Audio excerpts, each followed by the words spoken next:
SMSI masih bersama kita di Kongsi Kongko bareng SMSI. Nah, kalau kemarin kita sudah ngobrol-ngobrol dan berbincang bareng komunitas Jendela Lampung yang notabene juga literasi, kali ini kita berada di tempat literasinya langsung nih teman-teman. Nah, sebelum kita ngobrol lebih jauh terkait tempat literasi ini, sini aku sendiri udah didampingi dengan Bapak siapa Pak? Ya, nama saya Purwanto Putra, atau biasa juga ada yang manggil dengan Anton ya. Oke, Pak Purwanto sebagai apa di sini Pak? Ya, saya ya sebenarnya adalah founder ya dari Baca di Batara Nila ini gitu ya. Kemudian juga sehari-hari juga ya suka aktif ya di perpustakaan ini. Ya, selain itu juga karir profesional saya adalah sebagai dosen ilmu perpustakaan ya, atau dosen di Prodi D3 Perpustakaan FISIP Universitas Lampung. Oke, nah sudah tahu kan biografi singkatnya Pak Purwanto ya Pak ya, yang sebagai dosen di salah satu kampus di kampus negeri Pak ya di Lampung yaitu Unila, dan juga sebagai founder di mana ini Pak? Nama tempat ini Pak? Ya, namanya adalah Baca di Batara Nila ya. Kebetulan ya tempatnya ada di Perumahan Batara Nila namanya ya, yang ada di daerah Haji Mena Natar ya. Nah, sebenarnya nggak jauh dari Bandar Lampung. Ya, hanya beberapa meter di luar kota Bandar Lampung. Geser dikit ya, langsung Lampung Selatan Pak. Ya, oke. Jadi kali ini kita sudah berada di rumah baca, namanya itu Baca di Batara Nila guys. Nah, kita bakal mengorek-ngorek nih. Kali ini kita lagi grebek kediamannya Pak Purwanto, yang juga tempat ini didesain sebagai tempat untuk literasi nih teman-teman. Nah, ini unik banget. Oke, Pak Purwanto. Pak, gimana sih Pak awal mula mendirikan Baca di Batara Nila ini Pak?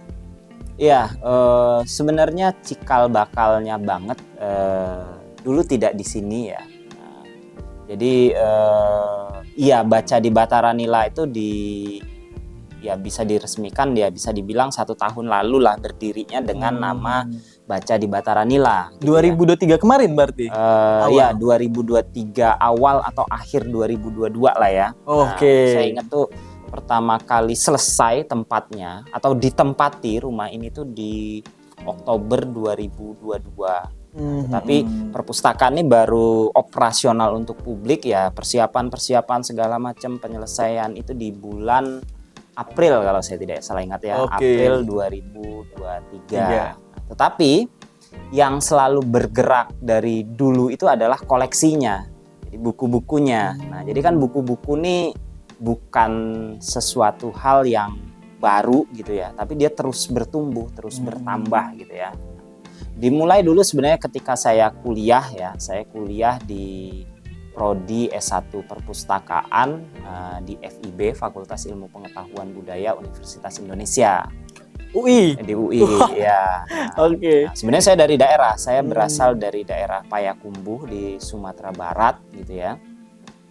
Yang sebenarnya tidak pernah kemana-mana, tidak pernah keluar kota, tidak apa gitu ya kan. Nah, baru keluar tuh ketika kuliah itulah memberanikan diri. Nekat akhirnya lolos lolos di UI. Gitu ya kan. Nah, waktu itu juga masih model penerimanya tuh kalau saya tidak salah masih sifatnya nasional gitu ya. Ujiannya di Padang gitu ya kan, tapi daftarnya di kampus mana gitu ya kan, tahun 2007 waktu itu. Nah, dari situ saya masuk prodi perpustakaan. Memang ada cerita juga gitu ya kan. Nah, ketika saya sekolah itu, nah itulah kali pertama ya, sama mungkin seperti kita semua bersentuhan dengan perpustakaan gitu ya kan. Nah, mungkin di sekolah dasar udah ada perpustakaan, tapi di masa saya di daerah saya itu bukan sesuatu hal yang layak dibanggakan gitu ya. Jadi perpustakaan tuh ada, tetapi dalam tanda kutip malah jadi tempat yang menakutkan gitu ya kan. Kenapa menakutkan? Karena kita sering iseng-iseng ngunciin temen dalam perpustakaan gitu ya kan. Karena apa? Ya karena nggak difungsikan sebagaimana mestinya. SMP agak lebih jauh lebih baik ya. Nah, jadi SMP, SMA gitu ya kan. Nah, itu awal mula perjumpaan saya dengan perpustakaan. Nah, tapi saya berpikir pasti ada yang lebih lagi dari sekedar apa yang saya temuin ketika itu. Nah, itulah yang membawa saya kemudian berkuliah di jurusan ilmu perpustakaan tadi. Nah, karena kita di perpustakaan, urusan pertamanya pasti yang selalu kelihatan adalah buku ya kan. Nah, dari situ saya mulai membeli buku, memfotokopi buku kuliah gitu ya Oh, kan. saya udah mulai koleksi tuh. Nah, Oke. sudah mulai mengumpulkan dari dikit-dikit jadi 1 rak, jadi 2 rak. Zaman kuliah itu, Pak? Zaman kuliah Oke. gitu ya kan. Nah, itu ketika saya masih di Depok ya, saya dari 2007 sampai 2019. Oke. Nah, dari situ singkat cerita tahun 2016 saya menikah ya dengan direkturnya Baca di Bataranila sebenarnya Bu Renti Oktaria gitu ya kan. Nah, di situ makin banyak lagi karena Bu Renti ini memang suka mengumpulkan buku juga, terutama bidang ilmunya. Nah, Bu Renti kan di pendidikan. Sabar, Bu Renti ini siapa, Pak? Nah, Bu Renti itu istri saya. Oke. Ibunya dari Gibraltar Dewa Ruci dan Mahameru Tantu Pagelaran. Kan? Nah, Oke. Artinya situ titik temu lah ya. titik temu. Oke. Jadi intinya kita mau bicara bahwa koleksinya ini makin banyak gitu ya kan. Nah, Oke. Karena sama-sama suka koleksi. Ya, suka buku, ngumpulin buku, Bu Renti ngumpulin, saya ngumpulin kan. Nah, jadi makin banyak gitu ya kan. Waktu itu yang kita masih tinggal di kontrakan di mana gitu ya kan. Nah, tetapi sudah adalah 1-2 orang yang datang ya, kolega-kolega, teman-teman kan yang datang baca buku, kemudian teman-teman yang karena memang dari dulu kita basicnya di dunia akademis gitu ya kan. Nah, yang ngerjain tugas akhir segala macam, pinjam buku kita segala macam. Nah, dari situ koleksinya makin banyak ya, mungkin sudah 2000-an atau berapa. Nah, dari situ saya baru mulai benar-benar berpikir ya, ada satu kesadaran atau tuntutan moral lah saya pikir ya. Nah, saya kuliahnya di bidang perpustakaan gitu ya. Ini satu ilmu yang benar-benar aplikatif sebenarnya ya. Bukan ilmu teori yang macam-macam ya. Aplikasinya kuliah di ilmu perpustakaan salah satunya adalah ya bagaimana nanti bisa mengelola atau mengorganisasi informasi yang ada di perpustakaan. Ya kalau begitu biar kelihatan nyata ya harus punya perpustakaan. Nah, itu cara berpikir saya waktu itu kan. Nah, tapi perpustakaan yang seperti apa? Nah, itu yang menjadi pertanyaan berikutnya nanti kan. Kemudian gimana caranya, gimana membiayainya gitu ya. Karena pada saat itu zaman kuliah mungkin kita masih belum tahu jalur-jalur koordinasinya bagaimana ya untuk merealisasikan itu, Pak ya. Benar. Nah, karena ada satu prinsip ya yang berkembang yang diajarkan kita di dunia perpustakawanan, bahwa perpustakaan itu adalah cost oriented ya. Cost oriented itu artinya apa? Dia membutuhkan dukungan pihak induknya misalnya atau pihak luar untuk membiayai gitu operasionalnya. Karena kan bukan sesuatu yang bisa menghasilkan uang gitu ya kan. Nah, dengan buka perpustakaan terus ngasilin uang kan enggak gitu ya kan. Nah, rata-rata begitu karena beda dengan toko buku misalnya kan, bikin toko buku, bikin penerbit kan menjual buku. Ada penjualan, ada omset. Nah, ada omset, ya, ada selisih keuntungan dari jual buku. Nah, perpustakaan kan umumnya tidak begitu gitu ya. Bukunya ngebelinya pakai uang, kemudian nanti ada sumber daya, taruhlah katakan pustakawan, tenaga perpustakaan yang bekerja di situ yang mesti digaji, ada operasional tempat segala macam gitu ya kan. Nah, itu yang disebut dengan perpustakaan cost oriented. Nah, nanti makanya saya akan cerita, saya berpikir cari berbagai referensi segala macam bagaimana nanti mengatasi kendala itu. Sehingga nanti bentuknya menjadilah Baca di Bataranila ini gitu ya. Jadi saya bilang perpustakaan yang berbeda dengan perpustakaan pada umumnya. Iya, jelas banget nih. Nanti teman-teman kita kasih lihat nih ya bagaimana desain arsitektur ruang baca di Bataranila ini Pak ya. Tapi sebelum jauh itu Pak, berarti pada saat merintis itu Bapak dengan istri maksudnya udah punya koleksi sebanyak berapa? 2000 buku? Hampir ya, mungkin hampir 2000 lah ya. 2000 buku. Oke. Dan sekarang ini ada berapa koleksi buku ya Pak? terakhir kita hitung awal-awal berdiri itu ada 6.000 ya. Mungkin kalau hari ini nih dihitung lagi sudah ada sekitar 8.000 atau 9.000 buku gitu nih. Yang ada di sini. Ya, bahkan Luar tidak semuanya ada di sini. Nah, jadi ada beberapa buku-buku yang baru kita terima, kita dapat, belum diolah. Nah, nanti kan untuk menjadi buku semacam yang di display di sini ini udah mengalami proses pengolahan koleksi namanya. Nah, sisanya kita simpan di gudang. Nah, di atas sana ada gudang. Jadi setiap ada koleksi yang masuk sekarang masuk ke gudang dulu gitu. Oh, oke, kita arsipkan dulu. Ya, kita amalkan simpan itu. dulu Oke. gitu ya kan. Nah, nanti kebutuhannya banyak nih, ada mahasiswa yang magang, yang PKL, terutama dari bidang-bidang prodi perpustakaan. Nah, mereka lah yang akan bekerja nanti untuk mengolah koleksi-koleksi tersebut. Oke. Nah, Pak Ruwanto, jadi konsep baca di Batara Lina ini sebenarnya seperti apa, Pak?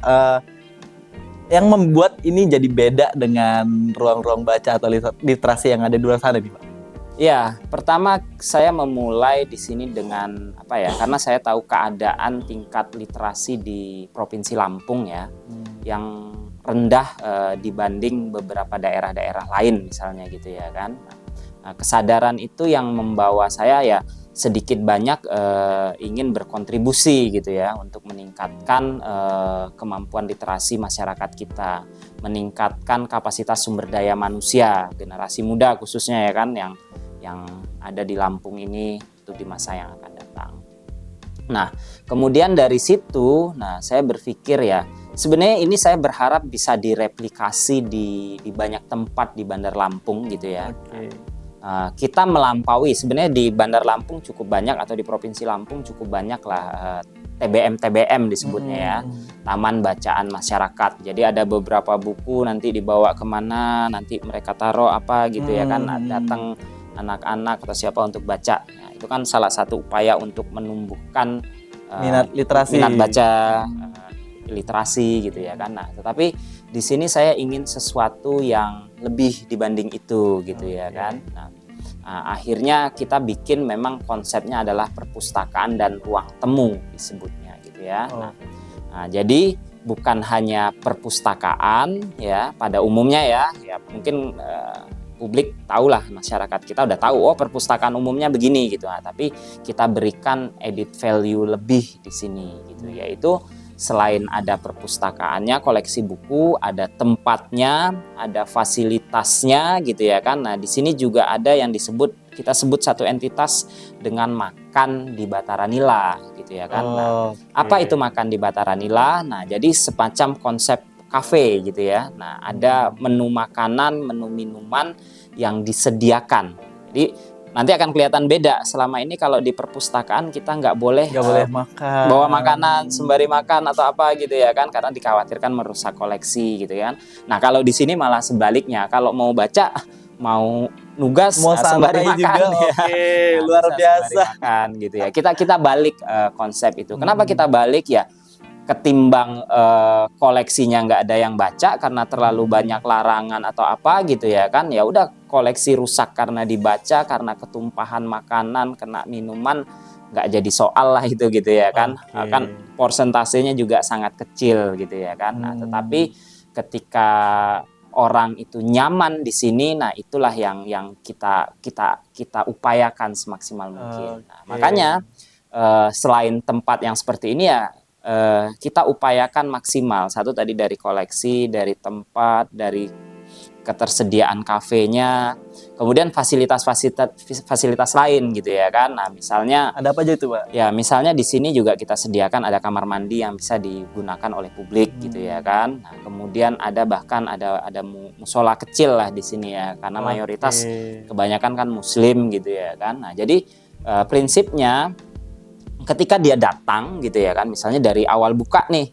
sampai dia tutup, dia bisa berada di sini tanpa terusik oleh hal-hal lain gitu ya kan, yang membuat dia harus beranjak dari tempat ini gitu ya kan. Nah, benar.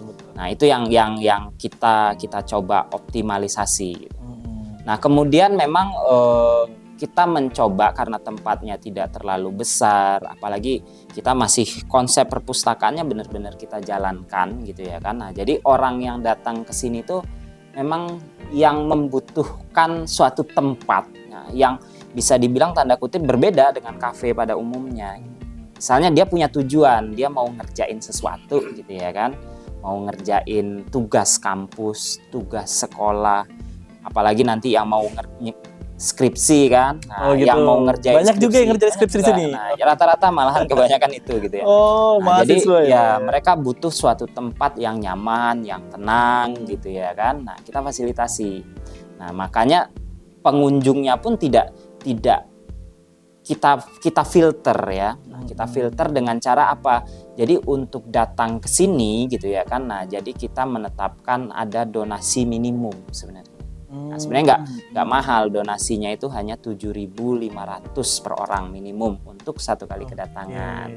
Untuk satu kali kedatangan aja. Ya, satu kali kedatangan. Untuk apa? Operasional perawatan itu masuknya atau gimana? Ya, sebenarnya untuk membantu ya biaya operasional kita ya, karena kan ada operasional bulanan di sini ya. Nah, ada karyawan atau petugas di perpustakaan sekaligus yang membantu di kafenya gitu ya kan. Nah, itu ada 2 orang, ada 3 malahan yang bekerja di Baca di Bataranila ini gitu ya kan. Nah, itu untuk membantu sebenarnya gitu ya kan. Walaupun untuk beberapa kali masih saya sering ada subsidi gitu ya kan. Nah, tapi kesini udah bisa mandiri lah. Artinya biaya operasional bulanan minimumnya sudah bisa ditutupi gitu ya. Dengan donasi, kemudian dengan pendapatan dari makan di Bataranila gitu.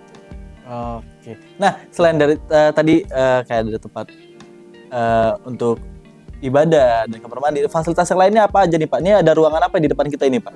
Ya, ini ada beberapa ruangan ya. Kalau dari depan banget kita masuk, ini kita berada di ruang utama sebenarnya ya. Oh, ini ruang utama? Ini ruang utama ya. Emang kayak ini tempat raja-raja gitu, singgah sana ya. Nah, jadi di ruang utama ini bahkan dilengkapi satu ini kayak panggung kecil ya. Nah, kita di atas panggung kecil ya. Ternyata panggung kecil ini juga dulu banyak manfaatnya. Selain untuk kegiatan semacam ini, kegiatan podcast nanti yang diselenggarakan juga oleh Baca di Bataranila gitu ya kan. Nah, bahkan dimanfaatkan oleh pernah dimanfaatkan juga oleh siswa-siswa homeschooling di Bandar Lampung. Nah, jadi mereka latihan public speaking di panggung ini. Oh, ini jadi venue panggung nih. Panggungnya gitu ya. Luar biasa.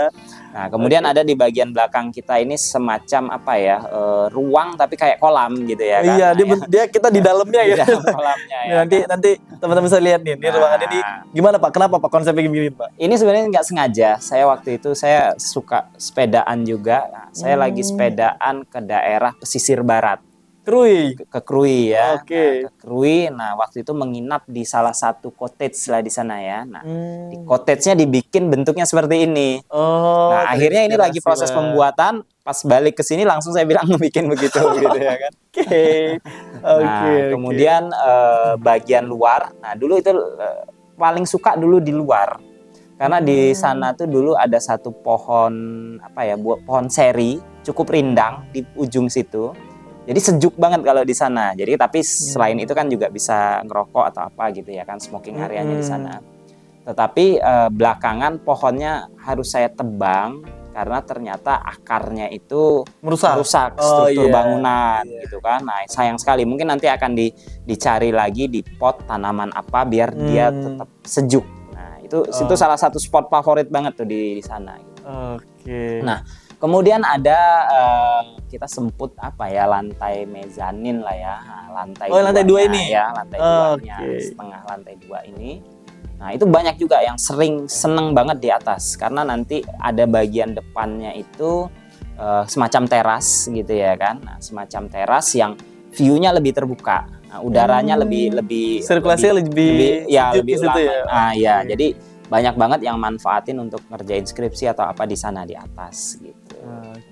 Nah, ada lagi satu ruangan, saya belum beri nama sih masing-masing ya, tapi kita sebut aja ruang karya gitu ya kan. Nah, daerah Lampung, Bandar Lampung ini kan cenderung panas ya, suka panas, gerah gitu ya kan. Nah, ketika seperti itu ada satu ruangan yang memang didesain pakai AC.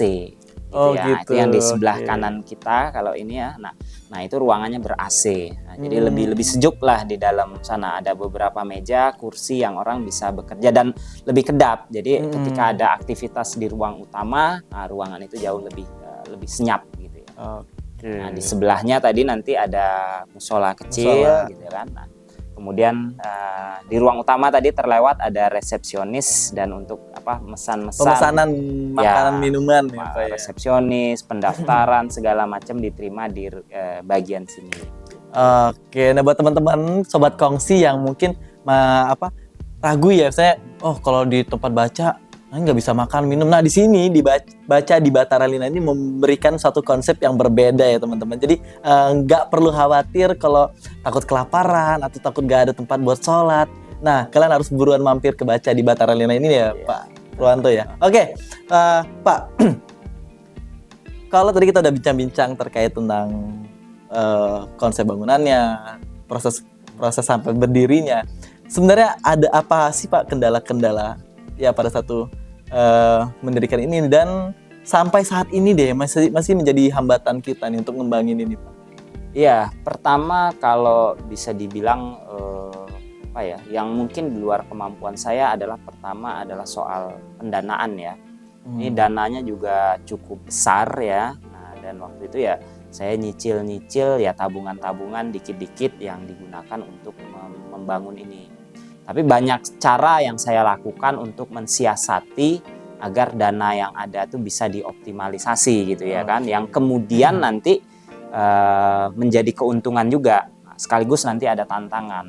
Yaitu misalnya dari sisi material bangunan gitu ya. Nah, sebenarnya sebagian, karena sekarang masih konsepnya jadi satu dengan rumah ya. Sebelahnya rumah saya, kemudian sebelahnya adalah perpustakaan baca di Batara Nila.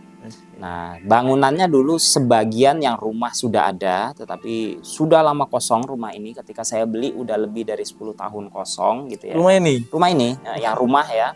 Nah, tapi saya lihat strukturnya, kayu-kayunya masih cukup bagus gitu ya kan. Nah, itu udah jadi bayangan saya ketika saya beli satu rumah yang baru segala macam, pasti hanya bisa untuk jadi rumah gitu ya kan. Nah, kalau saya beli yang semacam ini dengan luas tanah yang agak lebih luas segala macam, saya yakin bisa difungsikan untuk sebagai tempat yang lain gitu ya. Nah, saya berpikir bahwa aktivitas saya itu sebisa mungkin mendatangkan manfaat untuk banyak orang, apapun itu gitu. Nah, saya pasti banyak di rumah gitu ya kan. Nah, bagaimana agar rumah ini juga punya manfaat untuk orang lain gitu. Nah, nanti baru masuk ya, saya menyebut ini sebagai kewirausahaan sosial ya, atau social entrepreneurship gitu ya kan. Nah, jadi ya hitung-hitungan ekonominya juga ada. Nah, selain nanti bermanfaat, ada nilai manfaat secara di luar ekonomi, tapi ekonominya juga harus datang gitu ya kan. Ada Harus benefit bisa, juga untuk ada kita. benefitnya gitu ya kan. Nah, paling tidak saya jangan sampai merogoh kocek saya atau dana tabungan saya terlalu dalam gitu. Nah, kalau ini mau berjalan ya dia harus bisa secara mandiri berjalan gitu ya kan. Nah, akhirnya apa yang tidak bisa saya antisipasi dari awal adalah tentu untuk membangun ini. Proses membangunnya, ya materialnya. Nah, saya siasati, saya mencari barang-barang yang bongkaran-bongkaran. Nah, kayu-kayu, material-material, pintu, jendela, segala macam yang bekas gitu ya kan. Oh, jadi daur ulang lah bahasanya. Bekas semua gitu. Jadi saya tidak ada satupun misalnya bikin jendela, bikin pintu sama sekali gitu ya kan. Nah, maksudnya ini bukan kita mesen kusen langsung baru gitu? Bukan. Nah, jadi semuanya barangnya, bahannya sudah ada semua, baru ditata nanti. Baru disesuaikan, ngebangunnya gini, mau seperti apa. Nah, kemudian saya bukan ahli arsitektur, bukan bidang ilmunya. Saya juga tidak menggunakan konsultan arsitektur gitu ya kan. Nah, saya tidak punya bayangan. Nah, jadi ya dengan tukang itu ya makanya ada lumayan banyak ya pergantian tukang yang bisa ngertiin cara berpikir saya gitu ya kan. Nah, jadi cocok-cocokan. Ya.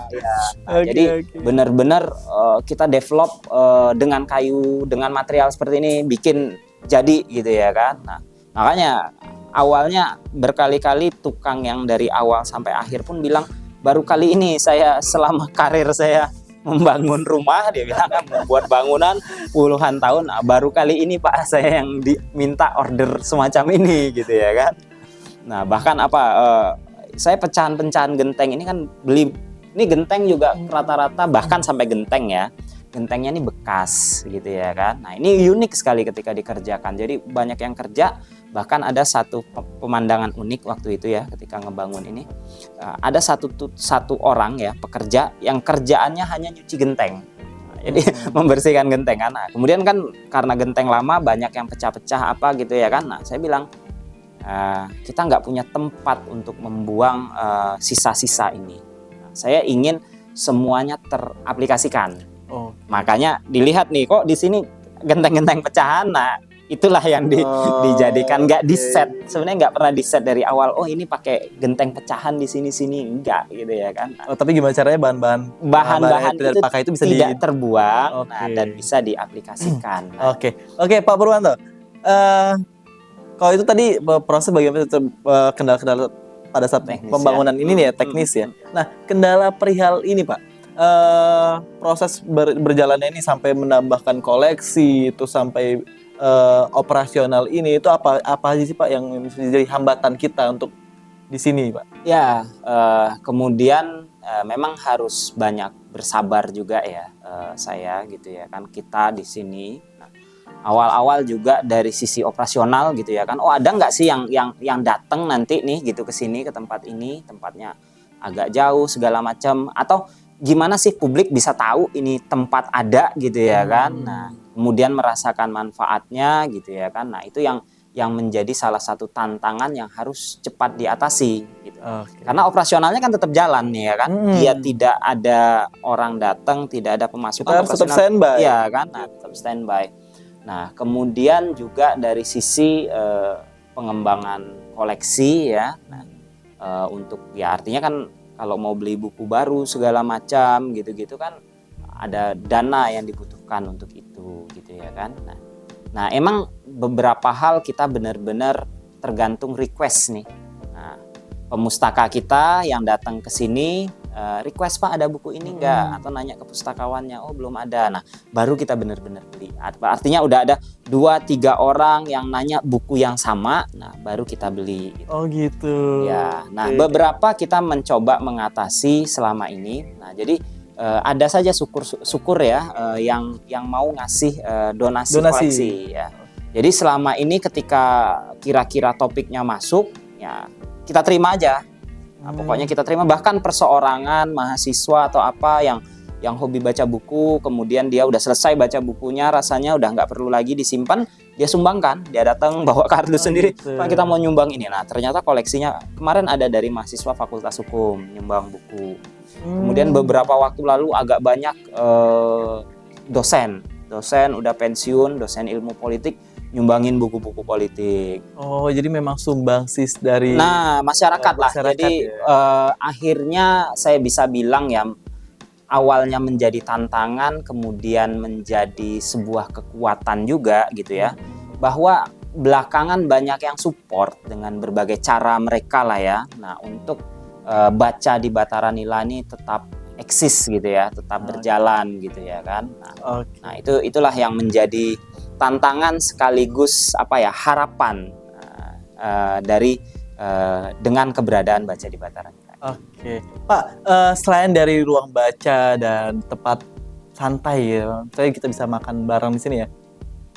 Program apa saja sih Pak yang dijalanin di sini gitu? Kalau saya ada kegiatan mampir gitu, apa aja sih yang bisa kita sediakan di ruang baca ini? Iya, kita selama ini ya dari awal berdiri kita selalu bikin ada satu program namanya Ngopila ya. Itu setiap hari Sabtu ya. Nah, semacam talk show semacam ini gitu ya kan. Yang juga live di IG kita gitu ya kan. Nah, jadi itu membahas berbagai isu, berbagai persoalan yang secara garis besar adalah kaitannya dengan anak muda. Jadi kita datangkanlah banyak macam-macam ya macam-macam narasumber gitu ya kan, dari duta baca, duta hijab, macam-macam gitu kan, gitu. dari organisasi kemahasiswaan, organisasi kepemudaan segala macam. Nah, jadi mereka kita minta untuk membicarakan apa yang menjadi aktivitas mereka gitu ya kan, minat mereka. Nah ya harapannya dengan seperti itu akan menumbuhkan motivasi juga ya untuk masyarakat, untuk anak-anak muda agar bergerak ke arah yang positif gitu. Nah kemudian ya kita juga rutin ya kita terbuka untuk siapapun gitu ya. Nah untuk berbagai lapisan masyarakat, organisasi gitu ya kan, misalnya dari Aji Lampung waktu itu juga pernah bikin kegiatan di sini, kemudian dari LSM, kemudian dari sekolah homeschooling tadi, sekolah alam. Bahkan dulu kita bikin satu program khusus namanya Pustakawan Cilik. Jadi ya kita ajarkanlah seorang anak-anak kecil nih tingkatan dasar tuh tentang apa sih profesi pustakawan tuh. Nah kalau mereka menjadi pustakawan cilik tuh apa gitu ya kan. Nah kemudian kita juga menerima dari kunjungan-kunjungan anak-anak TK ya. Nah jadi mungkin guru-gurunya ingin memperkenalkan bentuk perpustakaan tuh sejak sedini mungkin gitu ya kan. Nah, jadi kita membuka ruang itu ya. di sini. Oke. Ya dari instansi-instansi pemerintahan juga ada. Nah, besok nih atau hari apa ya? Saya lupa, hari Jumat konfirmasi bahkan dari perpustakaan Kemenpora di Jakarta. Saya nggak tahu, mungkin ada kegiatan di Lampung atau apa gitu ya kan. Nah, juga akan berkunjung ke sini. Luar biasa banget. Oke, Pak Rufanto. Apa sih Pak harapan dan target goals ke depannya untuk ruang baca di Batara Lila ini Pak? Ya, saya sendiri ya sebagai founder ya setelah ini berdiri, nah, waktu itu saya coba biarkan secara alamiah dia bertumbuh ya. Nah, jadi apa yang kita saksikan hari ini adalah bentuk pertumbuhan alamiah dari baca di Batara Nila ini. Nah, memang di antara berbagai kesibukan segala macam aktivitas, banyak sebenarnya hal-hal besar yang masih menjadi mimpi ya, jadi mimpi saya. Salah satu yang terbesar adalah membuat baca di Batara Nila ini bisa punya nilai atau manfaat yang lebih luas untuk publik gitu ya. Nah, itu tidak lepas dan mutlak harus ada kerjasama, sinergisitas dengan berbagai pihak gitu ya kan. Nah, itu yang belum saya maksimalkan. Misalnya mendekati pihak-pihak yang sama-sama di dunia literasi gitu ya kan, atau lembaga-lembaga pemerintahan, lembaga-lembaga misalnya LSM atau yang punya CSR di bidang ini gitu ya kan ya. Nah itu yang belum pernah saya secara aktif melakukan pendekatan, penjajakan kepada pihak-pihak tersebut gitu ya kan. Nah, jadi selama ini ya kalau ada ya kita terima ya, makanya yang kebanyakan tadi dari orang per orang tadi ya yang datang. Bahkan dulu juga ada donatur dari Jakarta itu ya kan, awal-awal pendirian saya kan sering share gitu ya kan. Tidak menyumbangkan dalam bentuk buku atau apa, tapi menyumbang dalam bentuk uang untuk membantu membangun rak-rak gitu ya kan. Nah itu dari Jakarta dulu ada beberapa teman sebenarnya kan. Nah mungkin itu nanti ke depannya ya, mungkin konsep ini bisa direplikasi di berbagai tempat gitu ya, tidak hanya di sini. Nah saya berharap misalnya ada di tempat yang lebih ramai, yang lebih besar gitu ya kan. Kemudian misalnya udah ada satu kafe atau apa yang berdiri, tetapi pengunjungnya tidak maksimal, tidak apa. Nah misalnya ingin dikembangkan menjadi konsep semacam ini juga sangat memungkinkan gitu ya kan. Nah, atau nanti ada CSR dari lembaga-lembaga donor atau apa gitu ya kan. Nah kita juga bisa optimalisasi. Bahkan saya berharap kita bisa bermitra dengan banyak pihak ya, misalnya untuk mengadakan secara akademis riset-riset terkait literasi atau apa, juga kita siap bermitra untuk itu. arahnya saya ya bisa sangat luas ya, tinggal gimana publik nanti meresponnya, mana yang duluan, mana yang bisa dioptimalisasi, ya itu yang akan kita tarik terlebih dahulu. Oke, jadi memang goals ke depannya kita akan membuka jaringan lebih luas dan akan membuat suatu kemitraan ya Pak, akan membuat suatu terobosan-terobosan baru lah untuk membesarkan ruang literasi khususnya baca di Bataran Nila ini ya Pak ya. Oke, terima kasih banyak Pak Purwanto. Ya mungkin target goals ke depannya kita akan coba untuk memperluas lagi jaringan mitra kerjasama ya Pak ya. Kita akan membuat jaringan-jaringan baru untuk membesarkan ruang baca di Bataran Nila ini ya Pak ya. Luar biasa banget.